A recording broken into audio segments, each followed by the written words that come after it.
"We're restructuring to maximize shareholder value," he said, like reading a weather report. 10 minutes. That was the whole meeting. My position eliminated, effective immediately. I watched his mouth form the words, neat and careful, as if precision could soften the blow. Brandon Kearns. 8 weeks in, buzzed haircut, polished shoes that never met a factory floor. He didn't ask a single question. Not about the people, not about the calls I still took after midnight, not about the quiet fixes no spreadsheet could track. Security waited outside the glass door, polite, eyes lowered. Alicia, from HR, lingered in the hall, hands folded around a folder she didn't need. 15 years at Northrise and she couldn't meet my gaze. Thomas, our CFO, walked past, doubled back, opened his mouth, closed it. His hand landed on my shoulder like a moth. Then he was gone. In my office the light felt too clean. I took the box they offered, the same thin cardboard we used for sample packs, and filled it like I was loading memory onto a scale. Family photos, Dylan in braces on a pier, his small hand around a fishing line, Jenna laughing at a picnic, wind catching her hair. The fishing trophy from Vector's retreat, the one engraved with a joke only we understood. A handwritten note from Diane at Suncoast, blue ink, a thank you for rushing a late order when her boss was cornered. I lifted each object as if it might break in my hands. 14 years can fit in a box, it turns out. 14 years can also sit heavy in the chest and refuse to move. I signed the last form. I nodded to the guard. No scene, no speech, no need. The elevator hummed like it always did. In the lobby, the receptionist gave me a small, uncertain smile. Kindness in a place trained to be efficient. Outside, the glass tower mirrored a sky that did not care about corporate decisions. I walked to my car with my box and set it gently on the passenger seat, buckling it as a joke to myself. The seatbelt clicked. Habit felt safer than pride. Driving away, I watched the building shrink in the rear view, each pane of glass catching a different sliver of sun. For the first time in 14 years, there was no weight of payroll behind my ribs, no Monday forecast waiting for signatures, no quiet calculation of what needed to be fixed before a client noticed. Freedom should have felt like air. Instead, it felt like a shirt one size too big. At the first red light, I touched the trophy. Metal cool under my fingers. I said out loud, to no one, "We did good work." A small sentence, true and enough. The light turned green. I drove home the long way, past the warehouse where we started, past the diner where I'd met a nervous bank buyer at 6 a.m. to promise a delivery I wasn't yet sure we could make. He'd believed me. We made it happen. The diner sign still flickered. When I pulled into my driveway, the afternoon held. Quiet. A bird skittered across the fence. I lifted the box and felt, under the ache, a thread of clarity. Something had ended. Something else had space to begin. We began in air that smelled like dust and cotton dye. A leased warehouse on the edge of Charlotte, where the highway sang all day and cicadas took the night shift. The Eastern Division had a door that stuck in summer and heaters that coughed in January. We had 9 names on payroll and a ledger that bled red. On my first week, the floor manager pointed at a pallet of missized polos. Half are marked regular, half slim, same box. Late deliveries, bad QC, inconsistent fit, death by small cuts. I spent mornings on the road and afternoons on the floor. Coffee in styrofoam cups, handshakes in lobbies that smelled like lemon cleaner. I asked questions, no brochure answers. When did your last order arrive late? Where does your team keep a stash of spares because you can't trust sizes? Who takes the heat when jackets peel at the cuff? People told me more than problems. They told me what mattered: nurses who needed sleeves that didn't drag, bank tellers who wanted pockets deep enough for a pen and a phone, maintenance crews that washed uniforms brutal and expected them to live. We fixed small things first. Pack slips that matched reality. a ruler on every station. Final pockets, checked by hand. We swapped carriers after a driver admitted our boxes rode free range in the back of his truck. We set a promise we could keep ship on Tuesday, arrive by Friday, and then kept it until it was dull and dependable. Trust doesn't announce itself. It shows up on time. The team learned to see patterns. Janice Lee, all empathy and spine, bridged the gap between anxious clients and tired stitchers. When she diffused a furious clinic director with 4 calm questions and 1 overnight shipment, I moved her to account management. "I just listened," she said. That was the secret. Keith Nolan was fresh out of design school, shy, sleeves always rolled. He laid out a mock-up that solved a problem we didn't have language for, yet size grading that fit real bodies, not mannequins. I hired him on the spot. He blushed, then got to work. We grew from 9 to 15 to 25. The heater still coughed, but we had a second heater. We moved offices down the road, window light, 2 conference rooms, a coffee machine that didn't wheeze. I drove 100 miles in circles, Charlotte, to Concord, to Rock Hill, to Greensboro, learning faces and routes until daylight saving time felt like a practical joke. Jenna kept the home steady. Dylan did homework at the kitchen table while I marked up order maps. When weekends asked for me, Jenna just nodded. "Building something that will last," I told her. She didn't ask for proof. She wanted presence when I had it, and honesty when I didn't. Year over year, 18%, then another 12, then another 8. Nothing flashy, just a slope you could stand on without sliding. We stopped selling uniforms and started selling reliability. The difference lives in the pause between a client's question and your answer. Hours got shorter, then silent because they already trusted we'd done it right. That's how we built the East. 1 correction, 1 conversation, 1 Tuesday shipment at a time. The merger came in glossy slides and careful language, synergies, cost discipline, unlocking value. Kestrel Capital bought Northrise Apparel like a chess player, taking a steady piece. No rush, no tremor in the hand. We were told nothing would change except the things that had to.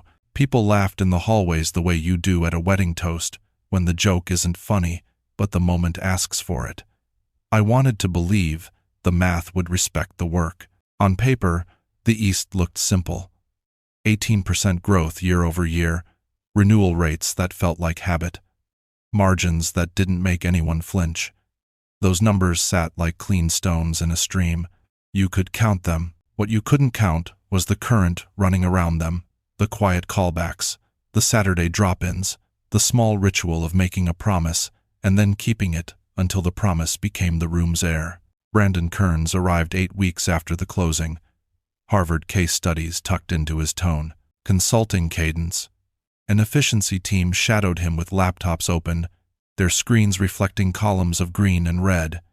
They walked the floor like tourists who'd been warned about pickpockets. In meetings, Brandon announced goals with crisp verbs: reduce cycle time, compress S-general, and administrative expenses, optimize SKU mix. He never once asked who Diane at Suncoast was, or why Harold at Vector walked faster when he was worried, or why the Eastward Bank team wore their jackets open during calls as if to say, "Tell me plainly." 2 weeks before he let me go, he requested a report on every major account: contract value, renewal dates, expansion potential. I sent it the same day, tidy and complete. I didn't add the margins where the story lives, that I'd flown down for Suncoast's branch rollout and ironed the first shipment's wrinkles myself in a hotel room, that I'd walked Vector's line at 2 in the morning with a flashlight, checking collar stitch tension like it was a pulse. There isn't a cell for grief paid forward, like showing up at a procurement director's father's funeral with flowers from a team that had never met the man, but that hour at the church did more for our retention than any discount we ever offered. At the first executive session with Brandon, he asked why our acquisition costs were high relative to a benchmark slide. I said relationships don't amortize well. He smiled, like I'd told a story about the old days. Later, his deputy suggested we centralize client calls, Replace named contacts with a numbered help desk to protect the company from key person risk. I wrote a note in the margin. People don't confide in a ticket. Suncoast and Vector still requested me on the quarterlies. Non-standard, someone called it. I let the word sit and didn't defend it. You can't defend a tree to the wind. You just keep watering the roots. The weather changed slowly, then all at once. New gloss on the doors, new phrases in emails. A quiet draft in the room where we used to close the blinds and solve things. I felt the barometer drop and kept working. The morning after, the house sounded like a shell. Refrigerator hum, pipes thinking. My phone on the desk, face down, as if modesty could protect me from whatever came next. Jenna set a mug by my elbow and kissed the back of my neck. "What are you thinking?" she asked. I watched steam lift like a thin prayer. "That they don't understand what they've undone," I said. It wasn't anger, not even grief, just a strange, steady clarity, like the sky after a storm when the debris is plain and the light is honest. 9:30, the phone rang. Diane Soto from Suncoast. Her voice had the brisk edge she used when something mattered. "We got the reorg email. Tell me you're not part of it." I told her I was. Silence, the kind that measures trust. "Who's taking your accounts?" she asked. "They didn't say," I answered. "Likely someone new." Another pause. I could hear her pen tapping the desk 3 beats, then 2, a rhythm I knew from years of hard choices. "Renewals in 6 weeks. The board only stayed last time because of you. Higher price. But you never let us fail. I didn't push. I didn't sell. I just said, you've always been straight with me." She asked if this number would reach me, and I said yes. We left it there. Clean. I went downstairs, sat at the kitchen table where Dylan once drew comic ships that needed impossible engines. Jenna sliced fruit with the measured grace of someone who knows when to leave space. "You okay?" she asked. "I think I will be." My phone buzzed again. Harold from Vector Holdings, then Michael from Eastward Bank, then Stephanie from Brightway Health. Different words, same ache, shock, worry, questions about what happens next. I told them the truth in simple lines. "Yes, I've left. No, I don't know the transition plan. I'm considering my options." I didn't mention Brandon. I didn't mention the furnace feeling in my chest when the elevator doors closed yesterday. You don't feed a fire you don't want. Between calls, I opened my laptop, not the company brick, my own, pulled up the contacts I'd kept quietly, respectfully, personal emails, mobile numbers, notes that don't fit a CRM field. Daughter's recital in May, prefers Heather Gray. Dad's surgery went well. 14 years of human map making. I made a new spreadsheet, not clients, not dollar signs. Possibilities. Companies that had knocked before. Start my own shop? Build a small bridge that could hold. I wrote columns titled Fit, Values, Room to Do It Right. The page looked back at me, blank but patient. By evening I had missed calls from Brandon. I didn't return them. I sat on the back steps while the yard softened into that forgiving blue. I thought about the first uniform we shipped on time after a bad run, the way the clinic manager exhaled like she'd set down a bag nobody saw. Trust is quiet. So is resolve. I tapped the trophy in the box beside me like a talisman. Tomorrow I'd start deciding, carefully, who I wanted to be without their logo on my chest.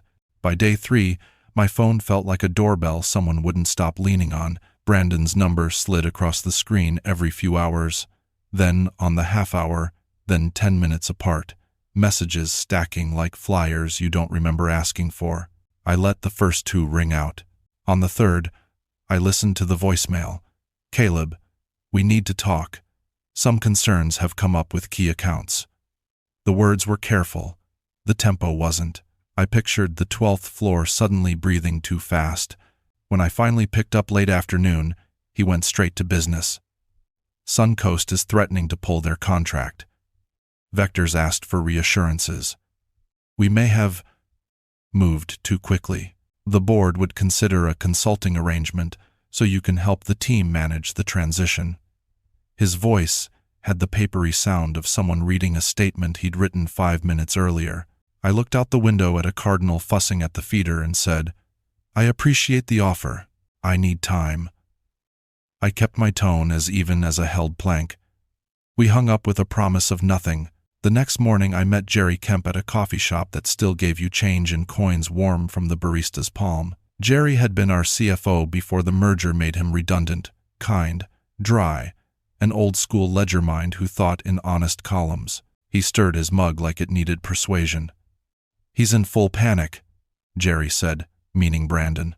"Formal letters from Suncoast and Vector, non-renewal likely, language about loss of key relationship personnel and leadership instability." He held my gaze. "They basically said they only trusted you." He southed to me's of the fines of court panet. "Validation is a quiet meal you feel it spread, steady and needed. But it doesn't erase worry for the people still inside." I thought of Janice fielding calls with her calm questions, of Keith trying to protect designs from hasty cost cuts. Jerry leaned in. "Worse, internally, they're saying you're sabotaging, telling clients to leave." I set my cup down. "I haven't told anyone anything. I've answered questions." "I know," he said. "Doesn't stop a story from growing legs." That afternoon, an email arrived from Northrise Legal. The subject line had the stiff posture of a certified letter. They accused me of violating non-solicitation terms and interfering with company relationships. A deadline to cease and desist hovered like bad weather. I read it twice, slow, as if a different light might change the words. The tone tried to be bigger than it was. It still rattled the windows. I forwarded it to Paul Henderson, a lawyer friend who keeps a poker face even on the phone. "We'll talk in the morning," he wrote back. Jenna set a plate beside my laptop and touched my shoulder. "Eat," she said, the command gentle, like a lamp being switched on. We ate in a small circle of quiet. Later, on the porch, I listened to the neighborhood settle. A kid's bicycle clicked in a driveway. Somewhere, a dog barked at a thing that wasn't there. Inside, my phone lit again with Brandon's name. I let it go dark. A person chooses what to water. Tonight, I chose stillness. Morning would bring answers. And options. Paul called, just after sunrise, voice steady, like a carpenter tapping a beam to show its sound. "I've read everything," he said. "There's no non-solicit in your file. The only restriction is a 6-month non-compete with a short list of barred companies. It keeps you from joining a direct rival immediately. It doesn't keep clients from making their own decisions." I let the words settle. Paper shields, windy tone, thin law. "If they push," he added, "we can counter." Abrupt termination without a transition plan. Courts don't love that in senior roles. I thanked him. After we hung up, I stood at the kitchen sink and watched light collect in the backyard like loose change. Fear gave back a little room it had borrowed. An email from Janice arrived at 9. Subject: "You should see this." No greeting. Just the attachment. An internal deck dated 2 weeks before my exit. I opened it and felt the room tilt a degree. The first slide dressed itself in strategy. The next took off the jacket. My role: scheduled for elimination, regardless of performance. Veteran staff, slated to be replaced with cheaper grads, for agility. Long-term clients, targeted for a 15% price lift at renewal to accelerate margin capture. On slide 12, a note: relationship-dependent model equals risk. Transition to system-dependent to maximize margins. The phrasing tried to sound clinical. It only made the cut feel cleaner. I scrolled further and found the page I didn't want to find. Names: Janice marked for separation after stability achieved. Keith on the same list. 2 others from our floor. I pictured Janice's yellow legal pad, the one where she keeps client lists and small personal notes, who has a new grandchild, who hates form emails.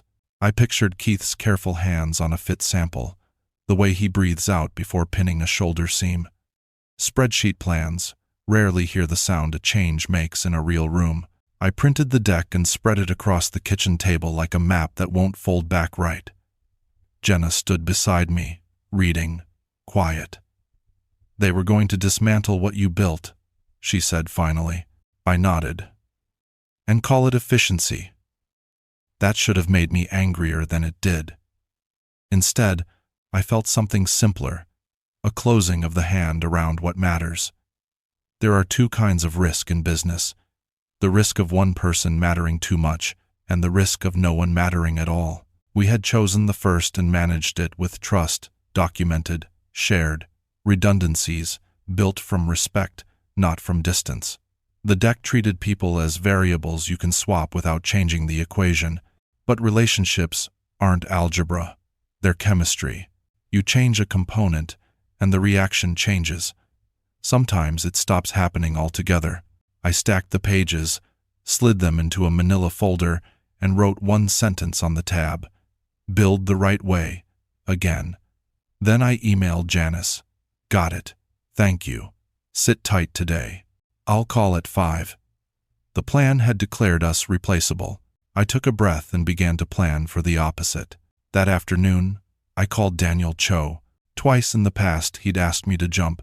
Twice I'd stayed to finish what I'd started. "I heard," he said before hello had fully landed. His voice carries a measured warmth, like someone who knows that speed and steadiness can coexist. "My offer stands, Caleb. Bigger, actually." I told him I wasn't coming alone. 5 people, I said. "My core. We're not a set of resumes. We're a working rhythm." He didn't blink. "Done. Senior VP, equity, full control over client relationships. Send me names. I'll have letters out today." The quickness wasn't rash. It sounded like recognition. I wrote the list in a neat column: Janice Lee, Keith Nolan, and 3 others who held our quiet scaffolding. Before I sent it, I walked a slow lap around the block, the folder with Brandon's slides tucked under my arm like a thin truth. I thought about each person's rent and children, about the small ways they held the room together: Janice's calm, Keith's precision, Luisa's gift for pulling needles through snarled thread, Ava's way of translating operations into sentences anyone could stand on, Priya's memory for who needed what and when. A team isn't who's on payroll. It's the net they make when they trust one another. By evening, Daniel's letters were in their inboxes. The compensation was fair, the respect clear. One by one, I called, told them what I knew: my termination, the deck, their names on it. I told them Daniel's terms, the timeline, the risks. "No pressure," I said to each. "No heroics. Make the choice that keeps your life whole." They didn't need a night. 5 yeses, immediate and steady.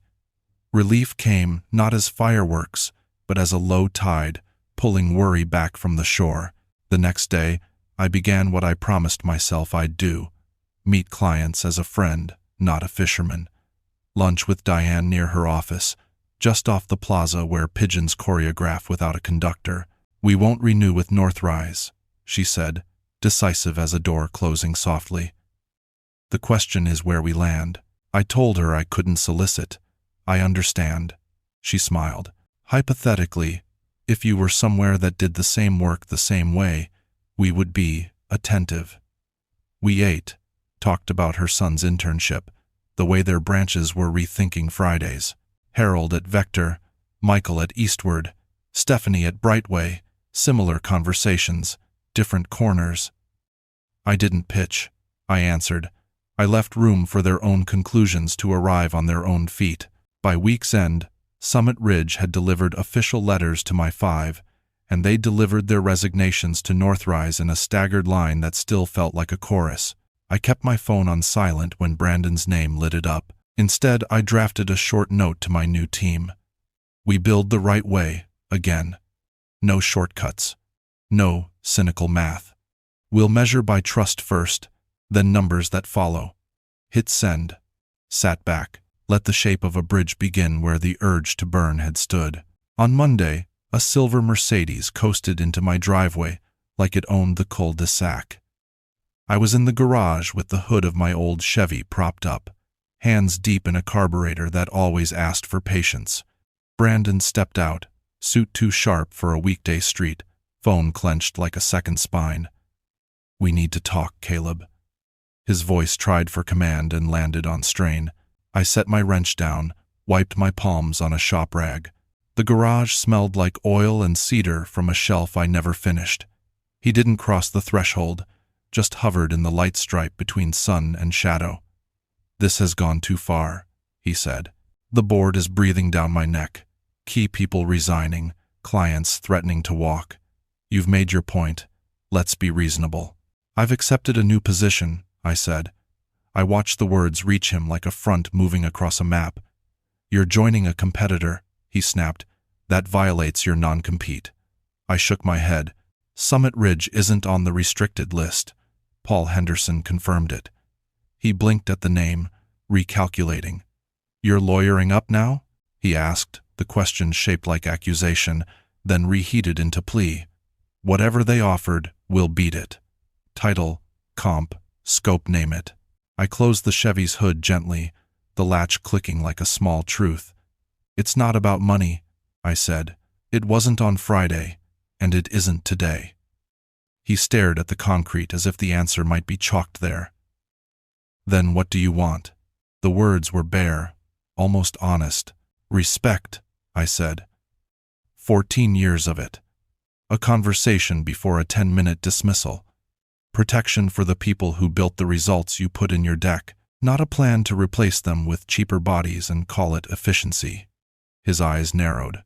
A shadow crossed his face, the kind that comes when someone recognizes what you know. "That deck scenario planning," he said too quickly. "Exploratory. Nothing final." I let the sentence sit in the dust motes. "Slide 12 wasn't exploratory," I answered. "It was direction. Relationship-dependent risk. Replace what you can't model with what you can." He ran a hand over his buzzed hair, the gesture of a man who wishes his thoughts would fall in line. "The board will fight this," he said. "We'll sue you. We'll sue Summit Ridge. Everyone." I took a step past him, toward the afternoon light. "You can try," I said. "But ask what costs your shareholders more, letting me leave quietly, or litigating why your largest clients and your best people left at the same time." He didn't follow me up the driveway. He just stood there, phone dim in his hand, the angle of his shoulders turned in on itself. A neighbor waved from across the street. The world continued, unconvinced by our small war. Inside, I washed my hands at the kitchen sink until the water ran clear. Jenna looked up from chopping parsley. "Okay?" she asked. "Okay," I said, not triumphant, just steady. A line had been drawn without fire. That night I moved the wrench back to its peg. On the workbench, I wrote 2 words on an index card and pinned it above the vise. "Build forward." Then I turned off the garage light. I started at Summit Ridge on a Monday that smelled like new paint and coffee grounds. Daniel shook my hand once, like a promise he intended to keep, and handed me space, real autonomy, not the performative kind announced on slides. We set up a small room with a whiteboard and too much sunlight. Janice claimed the chair nearest the door. Keith unboxed samples and lined them up by seam quality, the way a pianist checks a keyboard. Our 5 looked at one another, and something familiar clicked into place, rhythm returning to its old heartbeat. We worked, not loudly. We mapped the first 90 days in pencil. Keep every commitment we make. Communicate before we are asked. Build backup plans that honor the people, not just the process. I called no client. I wrote no pitch. Still, the phone found us Diane with a request to talk through future options. Harold, asking for a walkthrough of our approach to sizing stability. Stephanie, wanting to sanity check a timeline she'd been given. I answered with what I had always used. Clarity, context, no angles. Decisions began to move toward us the way water finds a gentle slope. Within a month, 4 of the 5 majors signed fresh agreements with Summit Ridge, each one written cleanly and without drama. "We'd like Caleb listed as accountable executive," Diane said, and the rest said something similar in their own words.